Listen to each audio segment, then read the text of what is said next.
So first things first, Cameron, how are you? I'm doing good. I'm doing good. I went and had a good breakfast, some coffee, and now I'm back, ready to go. That's very good to hear. Now, let's jump straight into the album. There's a line in One of a Kind that really struck me when I listened to the album. I think somewhere out there is a happy version of me. hmm When did that line come up to you, come into your head? Um, so that's a really good question. I don't totally remember, but my guitar player and I were writing the song, and I remember coming up with that line. Like, I think it was just something feeling like, there is another version of me somewhere that kind of just has it figured out, Hmm. and we needed to make that rhyme. No, but Yep. I find that idea I find very interesting because you've always been a band that didn't shy away from expressing kind of the thoughts that go on in your head and kind of the vulnerabilities of this life. So and I assume you're doing quite well. I mean, you have a new album coming out, so I can assume that at least some things are going well. Um, so this better version, what would that look like? Oh man, someone who takes their own advice, I guess. Um, someone who it's not necessarily someone who like does is like stress free or problem free, but just someone who Sure. knows how to deal with it better, I guess. You know, um, yeah, and I would say maybe someone who kind of has like their family stuff figured out as well and knows how to combat like mental illness better and stuff like that. That's probably what that version would look like. With that in mind, then let's jump back a little bit. What role does music play in all of this? What role does music play in your sanity, in your kind of day-to-day feeling Uh, happy? that's interesting. Music, I feel like I don't really, other than being, I guess, in a band, I feel like music doesn't play as big of a role as one might think. Like Okay. usually, like I feel like for me, music is kind of like fits like a mood for me. And it's like if I am feeling a certain kind of way, I'll listen to music that kind of channels that. It feels more, what's the word I'm looking for? Like I guess situational. Mm. That makes sense. What compelled you to put words onto paper and to write a song then initially? Well, when I was younger, I was in like various music groups and like in school and stuff like that. And I didn't like people telling me what to do when it came to music. And I kind of just felt inspired to do it myself. And I had a lot of stuff that I wanted to say as like a teenager, and didn't really have very many outlets. And so I Mm. felt like the only place I felt comfortable saying what I really felt was in music. What was the first song that you wrote that you were proud of? Do you remember? What was I'm proud of? Oh gosh. Or It's just the it's first hard. one, but It's hard because I feel like the first time I wrote something and felt proud of it, but then like looking back at it now, I'm definitely not proud of it. Man, I don't remember the first song I really wrote. I think I remember writing something on piano because I knew how to play piano before I knew how to play guitar. okay. And I think I had wrote something about like running away, and it was like some like slow song or something, and like was really sad. And I remember feeling like this is great, and then now I would never. No, but the reason why I ask is I find it interesting because as a songwriter, and obviously I don't know exactly how the band writes songs and then to what extent it is a collective effort, but I think as a songwriter, the level of catchiness and but also substance in the songs is very, very interesting, and then that has to come from somewhere or had to develop from somewhere. So how do you see this development yourself? Like how do I Basically your development as a songwriter from that early moment to where you are now. um I think like it's all kind of just based on growing up, I guess. And I see my development as like an I guess like an artist as like kind of like a growing up story. I feel like I've my music sound wise and lyric wise has gone through so much change based on just where I was in my like story, I guess. Sure. If I always kind of like to say that we kind of feel like a John Hughes movie, but as a band. Um, and just like you do when you grow up, you go through phases, and I feel like that's kind of how Weathers has always been. We've never really like stuck to one thing. We've changed and evolved um based on what kind of makes us feel happy in the moment, I guess. Yeah. If we take that then, are we having fun? How would you describe the phase that album was made, in which that album was made? I think we wanted to be as raw and honest as possible, Um, like we really like came clean on like a lot of things, and like this is like the first time we've ever written like a love song, or because we've always kind of been like, no, we don't really write love songs. It's not really how we are, but whatever. And this is the first time we just said fuck it and just kind of wrote whatever we wanted and what felt really real and honest. And we are, and sonically, we kind of like um we decided to go a much more like simple route and like focused on really being raw, and we kind of channeled a lot of like bands that we grew up listening to as like kids, like All American Rejects, Hmm, My Chem, stuff like that. Those were sure. some inspirations for sure. um so yeah, I would say this phase is very much just like being super super real and raw, and like a little heavier in tonality, I would say. Is that the product simply of maturing, of growing older, or was there any kind of reason that led to this? Maybe I feel like what's funny is it might like on the surface it might sound a little more like mature for us, but I honestly feel like, especially when we were recording and writing, I feel like it almost feels like angstier, which feels Hmm. younger in a way. So I could kind of go back and forth, but I think a lot of people on the surface will digest this as probably a more evolved Weathers.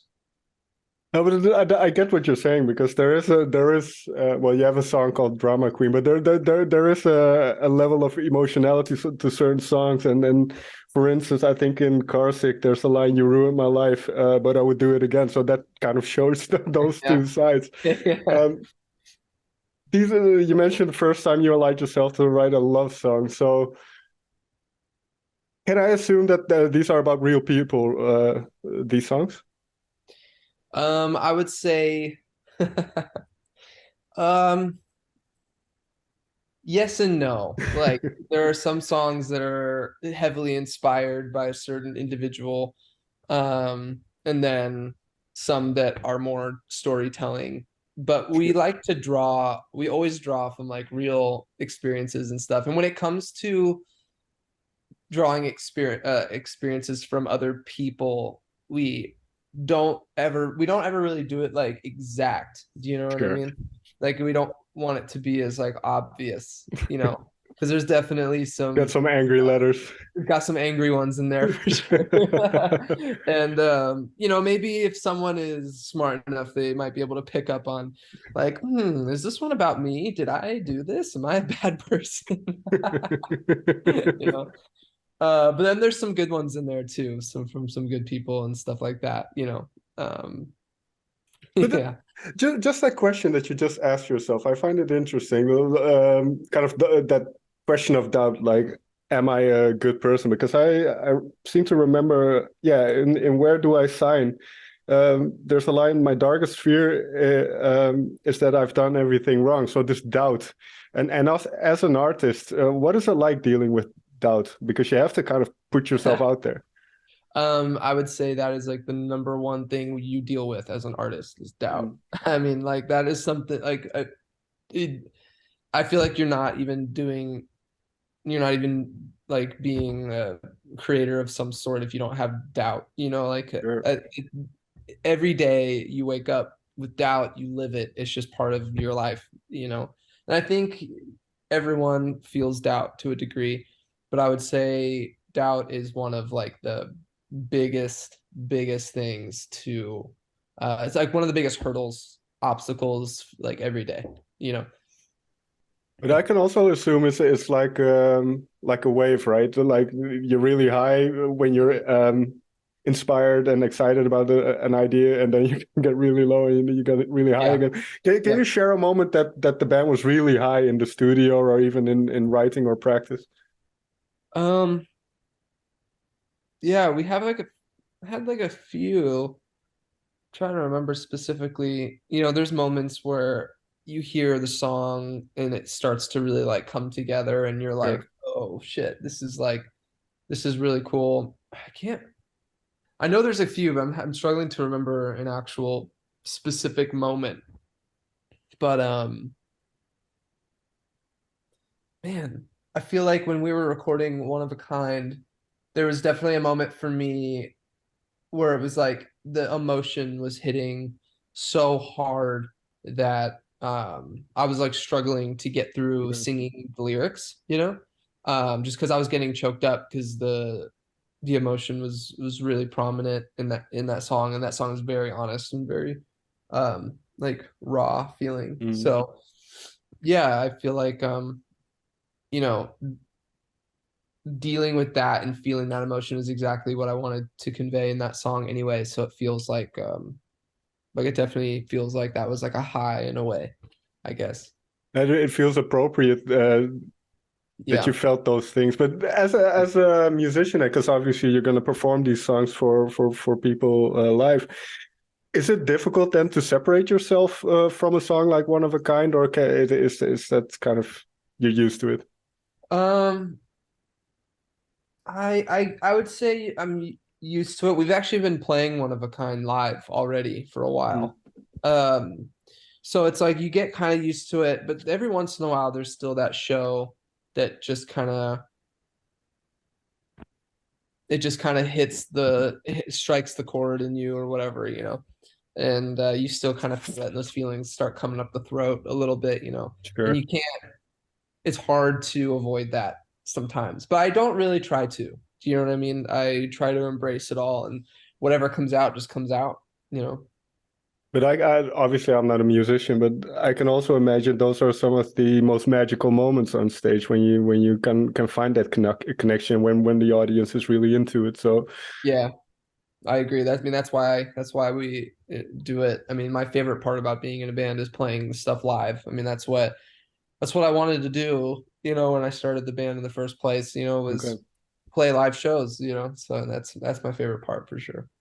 For as I mentioned, I'm not a musician. Can you, at least from your perspective, explain what the draw is of playing live? What makes it so special? I think for me, it's like I almost get to kind of like how it felt writing for the first time and like getting all the words out that I've wanted to say. Like it feels kind of the same way where I get to almost channel like an alter ego and just kind of like be like a different version of myself or be another side of myself that lays like dormant until I get up on stage, you know, and Okay. then something else like gets unleashed, you know, and I get to almost like embrace this other side of me that otherwise would be asleep, you know, and that's really fun for me, and it feels like I'm like performing, but it's like, but I'm not like acting, you know, like it's me, but it's enhanced, real version that is honestly kind of unpredictable and like I don't know always how it's gonna go or what it's gonna feel like, you know. And I think that is what is really fun for me. And um yeah, you know, and like obviously feeding off the crowd is like a big part Hmm. of it too, and like that can make or break a show. You know, is how a crowd is reacting to you. But also, I have horrible vision. I wear Okay. glasses like all the time, And so the crowd is mostly blurry to me a lot of the time. In some of the smaller venues, I can like see people's faces and stuff, but in some of the bigger venues, there is that, not in a bad way, but there is like a bit of like that separation, and sometimes that helps me like let loose more, if that makes sense. So can't wait to play stadiums, you know. No, but definitely, I was gonna say that might help with stage fright and stuff, right? Because you Yeah. can't really look into people's eyes then, and Yeah, you exactly. just Yeah. do your thing on stage. What you just mentioned is very interesting because in I'm just saying, there's a line to say what's on my mind, take a break from my life. Now, I don't know in what context this is written, but what you mentioned just now, just being, I don't know if it has to do with confidence or what it has to do with, but being able to say what you want to say. Why is that so important for you, and how do you kind of navigate this life and try to do so? Well, I feel like, I mean, saying what you want to say is part of like living. Like if you're not being honest to Right. yourself and to the world, then what are you doing? You know, like living a lie at that point. So like it feels like um yeah, like being honest. And you know, I guess that line from that song can be taken a couple different ways. Uh yeah, I guess like that's in that context of the song, it's more specifically about like a relationship, Sure. and like kind of like wanting to be more honest with myself, and wanting to like move on and not be with this person anymore, that kind of thing. um Stop lying to myself, and and continue my life in a different direction, you know. That's like kind of what it meant in the context. And I just think it's important, you know, because if yeah, like kind of what I said earlier, I don't know, just talk in circles, but you know, No, yeah, but like that's all right what are because you doing here? no, but the reason why I ask because I find it fascinating in this life. You see a lot of people who aren't honest with themselves in the first place, but also who kind of work against their own interests. Like if we take relationships as an example, there's people, and I know people, I have friends like that, who are in a relationship that clearly isn't healthy for them. Clearly, I mean, everybody can see it, but still, there's something there. There's Yeah. some attraction or whatever it is. So is that kind of what you Yeah, because mean? like in the song, if I she's I haven't listened to that one in like a second, but but if I remember correctly, in that song, it's more, I think, like uh m more of like a casual relationship, if you will, and Sure, one party is wanting to take it more to like a serious level, and you're kind of like not there, and it's more like I'm gonna be moving on here pretty soon, if I'm being honest with myself, and I can feel myself separating from this mm, person, you know, and you want to like just kind of break away, you know, and accepting that feeling and facing the reality of how you really feel on the inside can be really scary sometimes, but also liberating, you know. sure. I have one last question for you. Are we having fun? Which is a question in itself. When did you start to ponder that question? Long time ago. No, yeah, the album title was really important to me, and I kind of wasn't really gonna budge on that one. There was a couple other ideas that I had swirling around.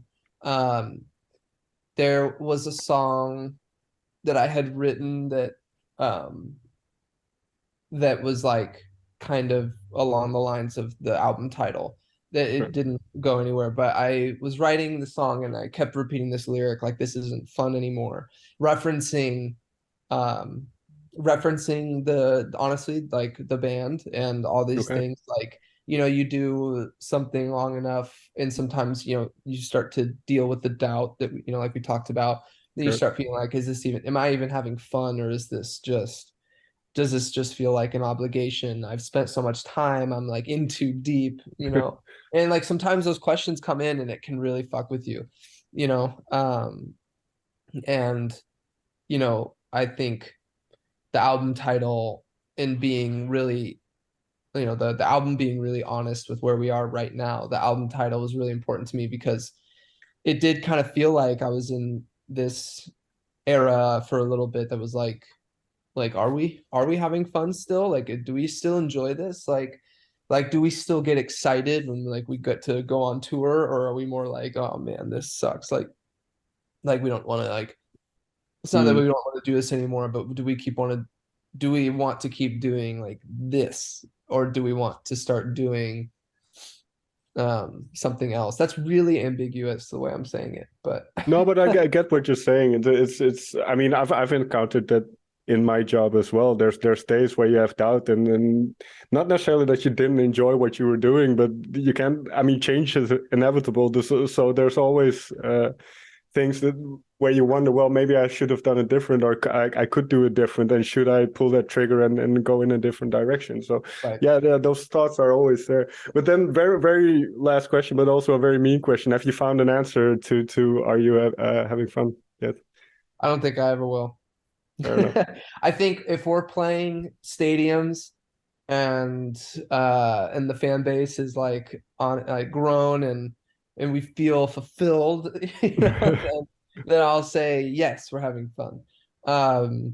But I think the question is gonna stay open even if we like quote unquote make it. You know what I mean? I think I definitely, because if you look at the landscape, and I think this has been the case for many, many decades, those at the top don't always seem the happiest.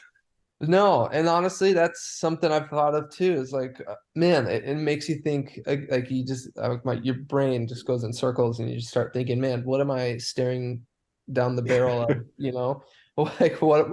Am I having fun? Do I want to keep doing this? And you're looking right down the barrel with one eye. You know what I mean? And you're like, even if we get there, then what? You know? And it's like, yeah, man, I could go on for an hour about those feelings. No, but and again, I think you're very right in saying there is no real answer to that. That's this continual thing, and I'm 36 now, and I still have those thoughts every day almost. So Yeah, there you that's go. why the album had to be a question, and it had to have a question mark on there. That was very important to me. It's such a small thing. Most people won't even give a shit, but I Well, now we know. Cameron, thank you so much for taking yeah, the time to talk with me. It's been a thank you. pleasure, and yeah, good luck with the release and playing live. Thank you. Thank you so much. Thanks for having me.